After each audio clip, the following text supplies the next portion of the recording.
Welcome to the Underground, the Steel City Underground, the black and gold standard for Pittsburgh Steelers coverage. Now, here's your host, Terry Fletcher. Hello, everyone, and welcome to the Steel City Underground podcast. My name is Terry Fletcher. So this is the WTF, What the Football, Week 7. Now, you may have missed me Week 6. I was actually on vacation in Hawaii, so aloha, mahalo, and all that.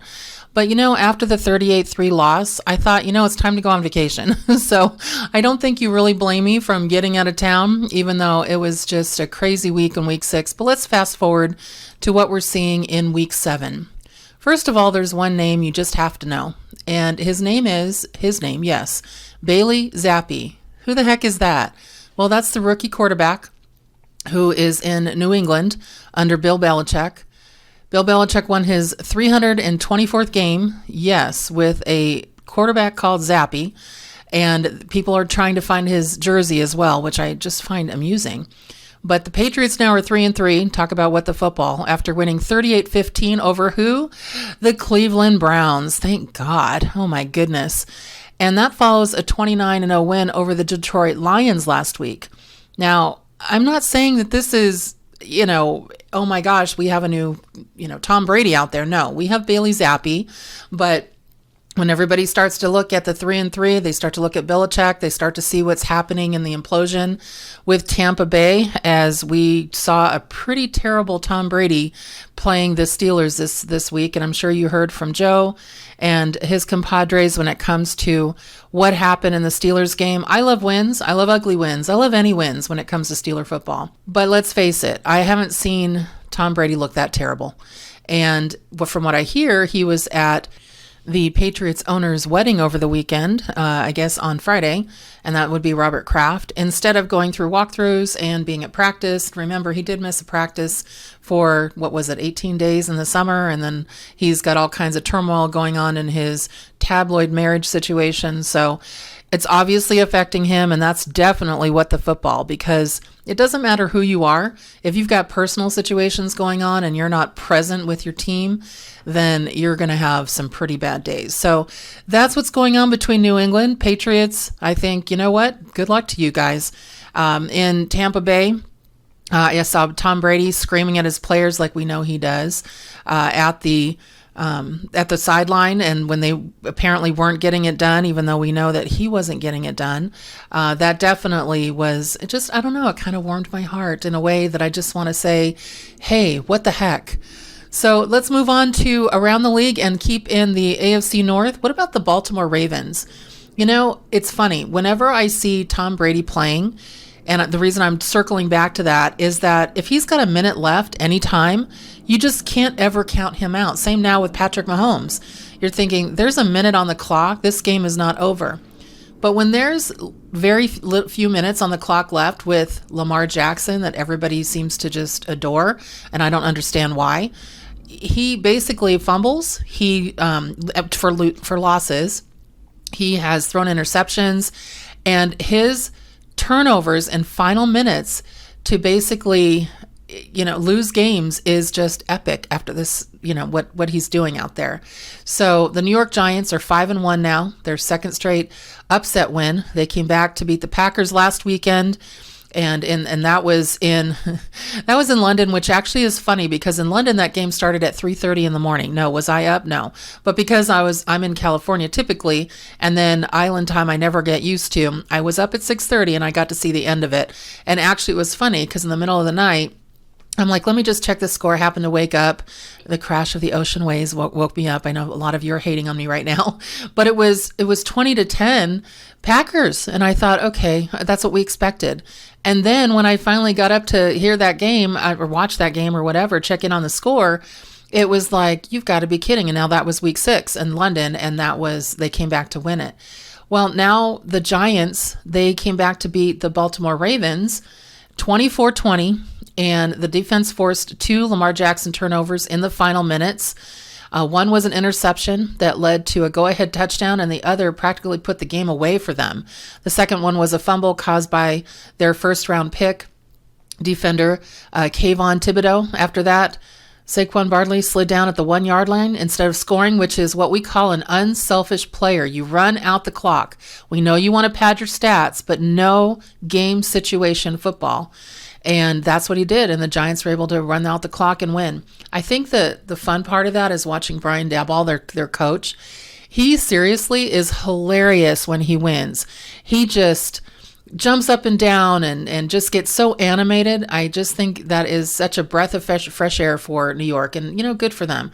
And the fact that they're in the NFC, we don't care what they're doing unless we see them in a playoff game or postseason. The other coach that's doing pretty well, okay, I know you're going to be like, this did not happen, but the Jets, they are now 4-2. That's right, 4-2. I know that snuck up on a lot of people, but they also beat the Packers. 27-10 over the Packers. And when you're watching the Steelers play, and all of a sudden you're seeing the ticker tape at the bottom of the TV going, wow, they're now ahead. Oh my gosh, they pulled ahead. And don't forget, they also won against the Miami Dolphins, who the Steelers play next week. And so the Jets are just playing well. And you just sit there and say, wait, say that again. The Jets are what? And so, yeah, the Jets are actually playing well under Robert Saleh. So I think between Saleh and Daboll, there's going to be some talk about Coach of the Year going on there. Now, Cincinnati Bengals, again, I'm just going to finish out the North on the What the Football. He hasn't had a huge season yet, or they haven't had a huge season yet. But when they needed a big play on Sunday, Jamar Chase delivered. He turned a short catch into a 60-yard touchdown, and we were looking at that. Bengals came back for the lead, 30-26. They didn't play that great, but they did hang around, and then a bad punt late in the fourth quarter set up a drive, and they ended up winning their game. So good for them, I suppose, but it's still very tight. When you look and see where everybody is in the AFC North, we've got 4-2, 4-2, 3-3, and 4-2, 3-3, 2-4, and 2-4. So we have a very, very tight, race going on in the AFC North. And so don't count the Steelers out yet. Now, here was my what the football moment when I started looking at stats. Now, Matt Ryan, he's looked terrible for the Colts. Just terrible. But he looked okay, and basically the gazillion-dollar man they're paying him to be. But in the last 17 seconds of that game against the Jaguars, who, by the way, I had them in one of my fantasy leagues and had minus points on defense, he had a touchdown. He hit rookie Alec Pierce for a go-ahead 32-yard touchdown with 17 seconds left. And in the AFC South, that was a massive win for them. And what's interesting is that Jonathan Taylor and Hines, both out. Those were their standard, go-to running backs. They were both out again. So I needed a running back. I also had James Conner out. I also have Cordell Patterson out on my fantasy. So I picked up Deion Jackson. I just happened to look, and this was with 4 minutes to spare before football started. I won 3 of my leagues, 3 out of 5, because he scored me 24 points. Thank you very much. It's sometimes just who you pick up on the waiver wires. So continuing around the league, what else is going on? So the losers here, Carolina Panthers, I just don't know what's going on there. I know Steve Wilkes, he got another chance to be head coach because they fired their actual coach a week ago, but they lost again 24-10 to the Rams. I don't know if you know who receiver Robbie Anderson is, but he and his receivers coach, Joe Daly, had a meltdown on the sideline. And then he was told by Wilkes, the head coach, to go back to the locker room. Well, guess what? He got traded to the Arizona Cardinals this morning. So it's basically, it was out for everybody to see. But it's unfortunate that, it didn't work out with Matt Rule. Who did he get? He got Baker Mayfield. And I don't even know who they're dealing with right now as a quarterback, but they are just terrible. So, when dealing now with 1-5, it'll be interesting to see who ends up with that team. Now, when you're looking at 49ers, now everybody always says something about Jimmy Garoppolo. Well, to me, Jimmy Garoppolo is what you call, what's the word? It's not respectable. It's not acceptable. I think it's pedestrian. That's my what the football moment with Jimmy Garoppolo. He can kind of get you through a game if your opposition that you're playing is just okay. I mean, people are like, oh no, the 49ers are a good team. Not with that quarterback. He's okay. He's very cute, but he's just okay. So they were playing the Atlanta Falcons, and one of my favorite quarterbacks, who I never thought got a fair share in this league, is Marcus Mariota. He's starting now for Atlanta. He had 144.6 passer rating, two passing touchdowns, a rushing touchdown. And he's now 3-3, just like the 49ers are. But I love how, that player, he's just got so much grit. He's from Hawaii. He's just awesome. So if you ever get a chance to watch him, no matter who you really favor, he's amazing. Now, Miami Dolphins. This one was tough. So they lost their starting quarterback in the first half. And on Sunday it was Skylar, or I should say in 3 straight weeks, the Dolphins lost their starting quarterback in the first half. And on Sunday, it was rookie Skylar Thompson who hurt his thumb in the first half of a 24-16 loss against the Vikings. Can you believe that 5-1 Vikings with Kirk Cousins? I mean, what the heck? Teddy Bridgewater was knocked out in the game last week. He came in and was ineffective. And it's crazy how many turnovers. And of course, Dalvin Cook takes it in for a touchdown. And this is a team that started 3-0. They started 3-0 this season. So they've now lost 3 in a row, and all their quarterbacks have gone down. So their positive momentum is definitely not continuing. That's why I say don't count the Steelers out at 2-4, even though, unfortunately, we did lose our starter, Kenny, to Pickett to concussion protocol. At first, I thought he just took a really big blow to the chest, but then I saw his head hit from the back, and just as a medical professional, that's not good. And so now with the super stringent rules on concussions, where you can't just clear in a few days because now you have to go back to practice as well, I have a strong suspicion that Mitch Trubisky is going to be starting when we get to Miami. So don't be surprised if that happens. But again, we're going to Miami with, we don't know who the quarterback's going to be. I probably would assume it's going to be Skylar Thompson, but who knows? And I just want to put it out there. I'm talking week 6 football. Oh my gosh, I jumped to week 7 already. See what happens when you go to Hawaii on vacation? Your brain absolutely fries. You're still on island time. So this is week 6. We're going into week 7. That's why we're 2-4. Week 6, 6, 6. Okay, so now let's find out about some of the teams who are actually good out there. What do you think? We've started our buys. You've got to, we've gone through 2 weeks of football now since I've commented on this. Are the Eagles good? Yes. Sunday night proved that, or just proved that maybe the Cowboys have been skating along. I was actually kind of hoping, and I'm not a Cowboys fan at all, that Cooper Rush could have had a win there, only because then how fun would it have been to see what happened to Dak Prescott? I mean, they're trying to figure out when they're going to bring him in, or when are they going to bring him in? I mean, now it just says, oh, well, now they're going to probably bring him in, Dak Prescott, excuse me. And so there now is not going to be a controversy. When he's well, he'll come in, and Cooper Rush has done a respectable job of at least, steering the ship while he's gone. Who do I think the best team in football is? I know some of you are going to be like, what the football, Terry? Well, it's the Bills. They're not only good, they're very good. And they beat the Kansas City Chiefs, even though they did kind of implode a little bit. And they beat them 24-20. And if you would have asked Tony Romo what the score was going to be, he said, and I'll quote, "It's not going to be a very high-scoring game, Jim. It's going to be about 24-20. He called it. Oh my gosh, the exact final score in the Bills-Chiefs game. And so that was, Tony Romo. He's Nostradamus. What can he say?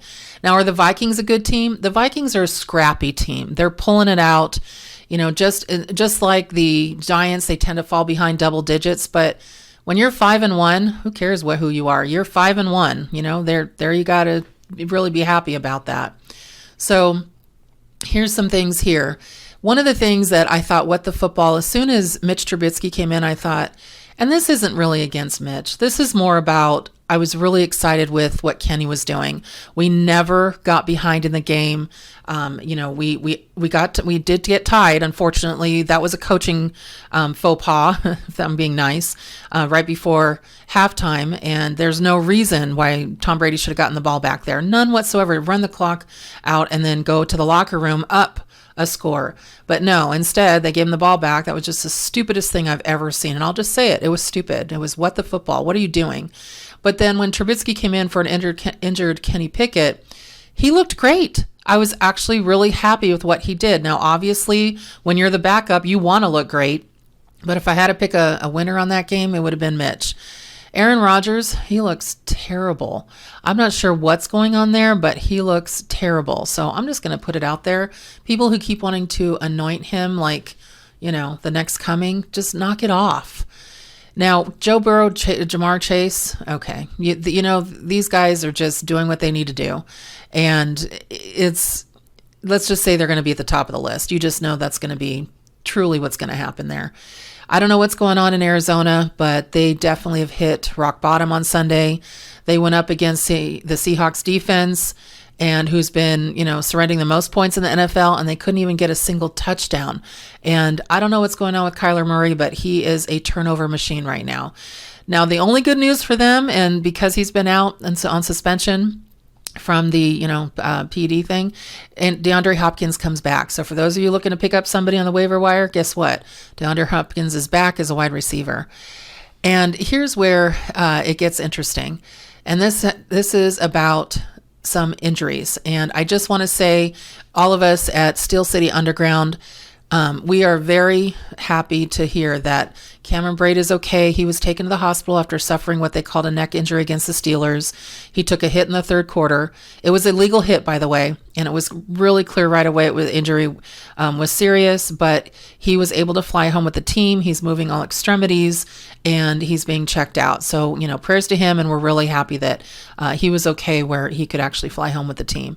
But when you're losing a lot of people here to injuries, and now the overcautious, and I say that because, concussions are going to happen in the NFL when you bump your head, but the overcautious that they're doing right now is really protecting the players. So I think if you end up having to go into the blue tent during a game, remember how everybody was coming back? They're not coming back now. Once you go into the tent, I think you're out of the game. You went in there for a concussion protocol or a scare because they look at it upstairs and then they get a call downstairs, and that's who decides who's basically, okay, you know what, bring them in the tent. We need to see what's going on. So just letting you know that if you're ever seeing that from now on, I would really pay attention to that, because that's going to definitely be something moving forward. Matthew Stafford, and I'm probably going to end on this, nearing a pick six record. That's not a record you want. So during the Rams win over the Panthers, Stafford threw the 29th pick six of his career. And that's tied with Dan Marino for the second most in NFL history. Of course, Brett Favre holds the all-time record with 32. But Matthew Stafford, he is just, oh my gosh, it's one thing to turn the ball over. It's another thing to turn it over and the other team gets a field goal. But when you're throwing pick sixes, that's hard to recover from. So talk about a what the football moment. That's really, really going to be interesting to see what happens there. And actually, I'm going to end it on this one. Harrison Butker, what the football. He drilled a 62-yard field goal, which is not only the longest field goal in franchise history for the Chiefs, but marks the 13th time a kicker has hit from 62 yards or more. And he actually had at least 3 or 4 more yards. And a shout out to our own kicker, because I think Chris Boswell, he definitely had a hold your breath moment. I know he's had some struggles with wind, and wind, there's not a whole lot you can do about, especially when he dealt with that with the Bills. But he hit the crossbar, got a really long field goal. I think it was 55, 57, and it went in. Thank goodness, because he was shaking his head, and we definitely appreciate Chris for hanging in there, because we have needed every point we can. That 2018 win, that was a field goal, so we needed that field goal. All right, everyone, make it a great rest of your week 6 and on to week 7 in Miami. And thank you for listening to the Steel City Underground What the Football podcast. My name is Terry Fletcher. Have a great rest of your week. We would like to thank you for listening and remind our listeners to follow us on social media and our website, www.steelcityunderground.com.